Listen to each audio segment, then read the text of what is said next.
गावातून गेल्या कित्येक वर्षापासून प्रलंबित असलेला प्रश्न, अनेक वेळोवेळी आंदोलने उपोषण करून सुद्धा जरांगे पाटलांना मंत्री असतील, मुख्यमंत्री असतील आणि अनेक वेळा आरक्षणाचं आमिष दाखवलं, परंतु शेवटी मराठा समाजासाठी जरांगे पाटलांना मुंबईला जावंच लागलं।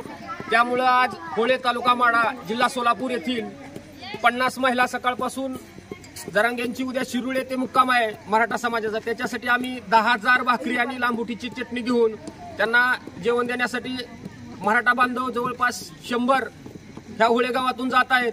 तरी माझी सर्व या माडा तालुक्यातल्या किंवा सोलापूर जिल्ह्यातल्या सर्व मराठा बांधवांना विनंती आहे की आपण ही आरक्षणाची धागा होऊन आरक्षण या ऐतिहासिक लढ्यामध्ये सामील होऊन आरक्षणाचे साक्षीदार होऊया, एवढीच मी आपणाला विनंती करतो।